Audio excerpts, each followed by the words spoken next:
마태복음 5장에서 7장 말씀은 예수님께서 하신 굉장히 유명한 설교, 바로 산상 설교입니다. 누가복음에 보시면 평지 설교가 있습니다.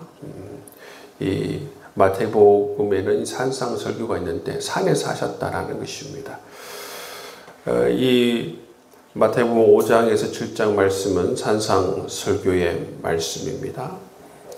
오늘 말씀 5장 1절에서 16절까지 말씀은 이 산상 설교 가운데에서 팔복에 관한 말씀입니다. 이 말씀은 정말 그 자체로도 보석과 같은 말씀이에요. 예수님께서 이 팔복을 통해서 세상이 말하는 복과 다른 참된 복이 무엇인지에 대해서 우리에게 말씀해 주고 있습니다. 어떤 사람이 하나님 보시기에 참 복 있는 사람인가? 저런 세상 사람들이 보기에 복 있는 사람이 아니라 팔복을 통하여서 하나님 보시기에 복 있는 사람, 바로 하나님께서 말씀하시는 참된 복이 무엇인지에 대해서 말씀하고 있어요. 오늘 이 3절에서 10절까지 나오는 이 팔복의 말씀을 보시면 성경에 이 팔복의 요소를 모두 가지신 분이 계세요. 그분이 누구시냐? 바로 예수님이십니다. 예수님의 삶을 보면, 예수님의 생애를 바라다 보면 이 팔복의 모습이 예수님의 생애와 예수님의 삶에 다 녹아져 있는 것을 볼 수가 있습니다. 심령이 가난한 자는 어떤 사람입니까? 심령이 가난하다. 그 마음 가운데에 자기 자신의 어떤 욕심과 욕망이 전혀 없는 사람입니다. 그 마음에 오직 하나님으로 채우기를 원하고, 하나님을 사랑하는 마음으로 가득하고, 하나님을 경외하는 마음으로 가득하고, 하나님 말씀을 정말로 소중하게 여기고 하나님 말씀에 순종하려고 하는 그 마음으로 가득 찬 그 상태를 일컬어서 심령이 가난한 자다 말씀하고 있어요. 그 사람이 바로 하나님 보시기에 행복한 사람이다. 애통하는 자는 어떤 사람입니까? 애통하는 자는 바로 이 세상이 죄와 타락으로 가득한 모습을 보고 정말 애통해 할 줄 아는 사람, 그 사람이 바로 애통하는 자입니다. 그리고 여러분, 의에 줄이고 목마른 자, 이 하나님 나라는 바로 이 하나님의 공의로 가득한 그러한 나라가 되어야 하는 것입니다. 하나님의 정의로 가득한 나라가 되어야 하는데, 이 하나님의 의에 줄이고 목마른 자다. 이 땅에 바로 하나님의 공의를 실현하고 하나님의 정의로 실현하기를 간절히 원하는 자, 이 사람들이 바로 하나님 보시기에 복된 사람들이다. 의를 위하여 핍박받는 자는 어떤 사람입니까? 하나님의 나라를 위해서, 복음을 위해서 이처럼 핍박을 받는 자가 복 있는 사람이다 말씀하고 있습니다. 그래서 여러분, 이 5장 1절에서 16절까지 나오는 이 팔복, 하나님 보시기에 복 있는 사람은 바로 이 팔복에 나오는 사람이 바로 진정으로 복 있는 사람이다 말씀하고 있는 것입니다. 여기는 바로 세상의 관점에서 세상 사람들이 복 있는 그런 사람들이 아니라 하나님 보시기에, 하나님의 관점에서 보시기에 복 있는 사람이 어떤 사람인가에 대해서 말씀하고 있다는 것이죠. 여러분, 시편 1편 말씀해 보시면 복 있는 사람은 악인의 꾀를 쫓지 아니하며 죄인의 길에 서지 아니하며 교만한 자의 자리에 앉지 아니하고, 그렇게 말씀하고 있지 않습니까? 시편 1편도 보시면 하나님 보시기에 복 있는 사람에 관해서 말씀하고 있어요. 여러분, 마태복음 이 5장 1절에서 16절 말씀도 이처럼 세상이 말하는 복이 아니라 하나님 보시기에 복 있는 사람이 어떤 사람인지 우리에게 말씀하고 있다는 것입니다. 이 말씀은 뭡니까? 우리가 세상 사람들이 보기에 복 있는 사람이 되는데 초점을 맞추는 것이 아니라 하나님의 백성은, 하나님의 사람들은 이처럼 하나님 보시기에 복 있는 사람이 되는데 초점을 맞추고 이것을 사모하면서 살아가야 하는 것을 우리에게 말씀해 주고 있어요. 그래서 여러분, 어떤 사람이 이처럼 여러분 하나님 보시기에 복 있는 사람으로서 살아가기를 갈망할까요? 바로 하나님을 만난 사람입니다. 복음을 경험한 사람이에요. 진실로 하나님을 사랑하고 진실로 복음을 자랑하고 진실로 여러분 이 땅 가운데에 하나님 나라가 여러분 실현되기를 원하는 그러한 하나님의 백성들이 이처럼 하나님 보시기에 복 있는 사람이 되고 싶은 것입니다. 아무나 여러분 이 팔복을 꿈꾸는 게 아니에요. 예수님께서는 이 땅에 오셔서 팔복을 다 실현하신 분이에요. 그의 삶을 바라보면 그야말로 이 팔복의 모습으로 살아가신 진정한 하나님 보시기에 복 있는 분이셨습니다.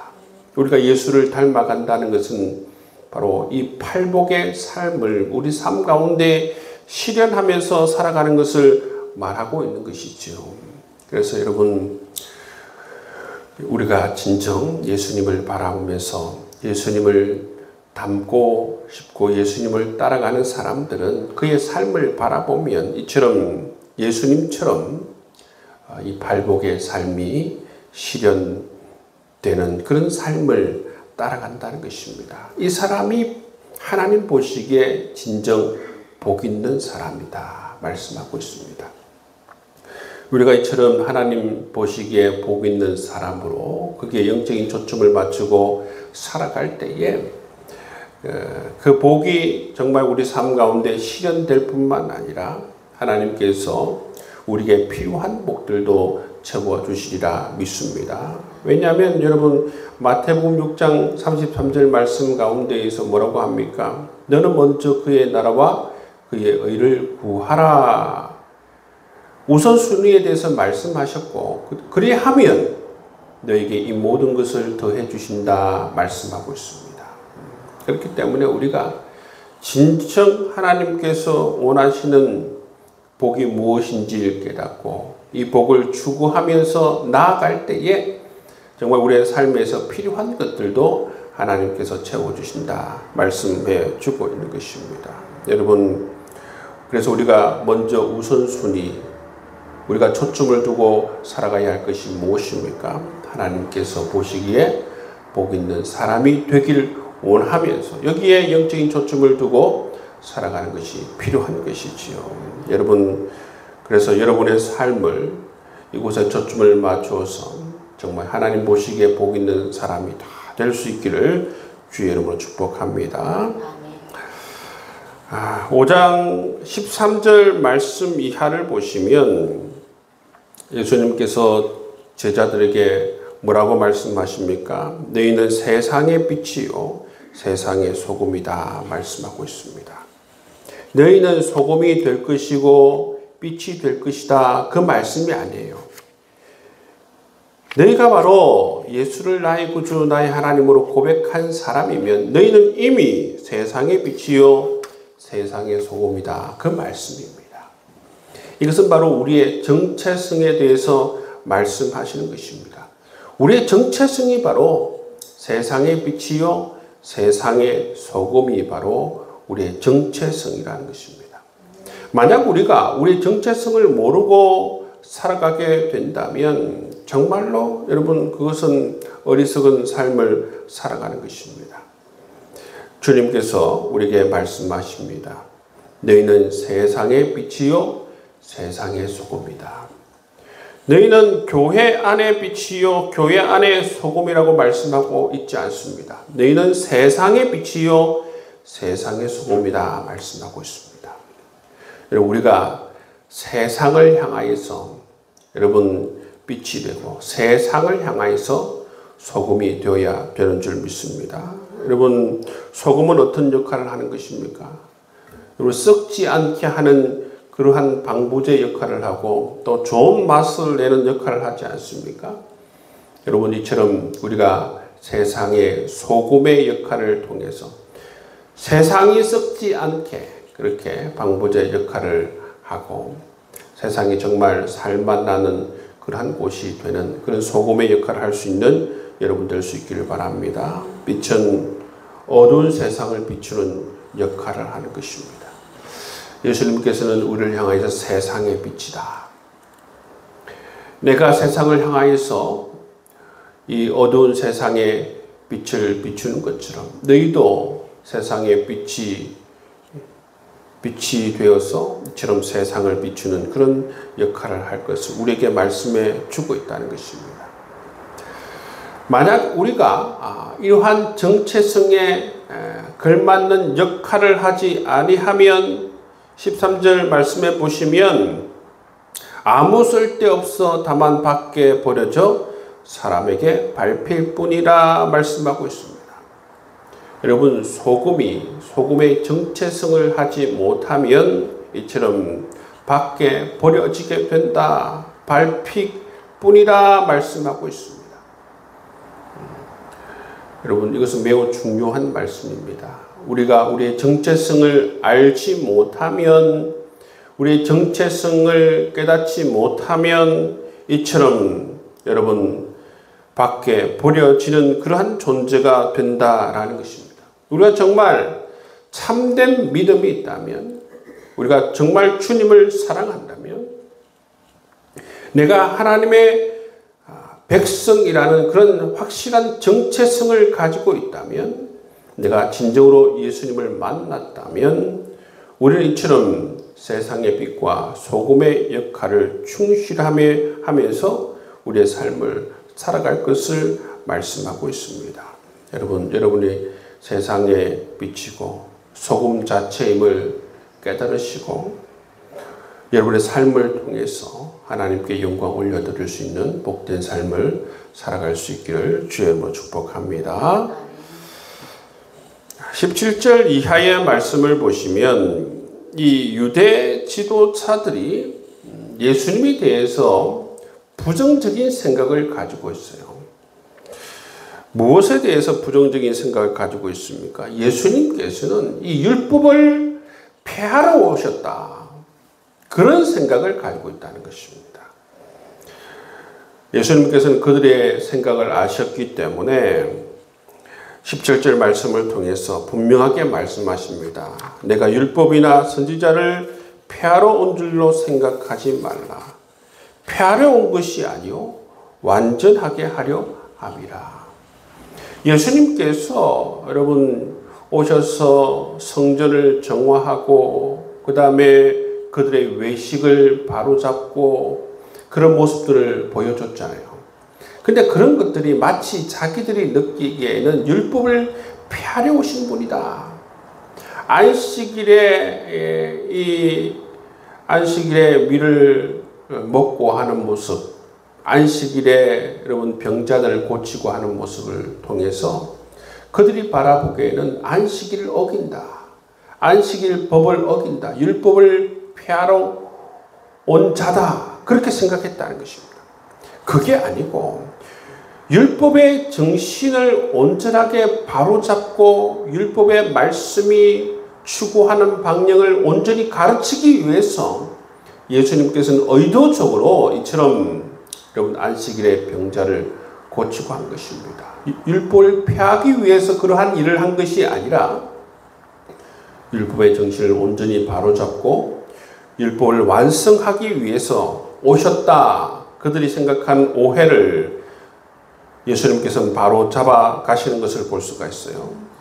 그래서 예수님께서 구체적으로 예를 듭니다. 5장 21절부터 48절까지 이 구약에 나오는 6가지 계명을 예를 들면서 내가 어떻게 이 율법을 완성시켜 나가는지 구체적으로 예수님께서는 설명을 하고 있는 모습을 볼 수 있습니다. 구약에 나오는 6가지 계명, 살인에 관해서, 간음에 관해서, 이혼에 관해서, 맹세에 관해서, 복수에 관해서, 사랑에 관해서 그렇게 예수님께서 예를 들면서 예수님께서 오셔서 이 율법을 예수님께서는 어떻게 이 계명들을 새롭게 완성시켜 나가시는가 말씀하고 있습니다. 21절 말씀에 보시면 이 옛 언약에서는 어떻게 이야기하고 있습니까? 옛 계명에서는 말씀하시기를 어떻게 이야기하고 있느냐 하면 21절 말씀을 보시면 살인하지 말라 그렇게 말하고 있다고 얘기하지 않습니까? 살인하지 말라. 살인하면 심판을 받게 될 것이다. 근데 어떻게 이 새로운 계명이 주어집니까? 새로운 계명을 통해서 율법이 완성되어지는 것입니까? 22절 말씀에 보면 형제에게 노하는 자마다 심판을 받을 것이다.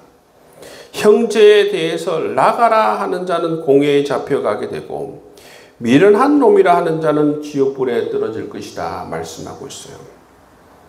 여러분, 이것이 바로 율법이 완성되어져 가는 그러한 방향을 주님께서 말씀해 주고 있어요.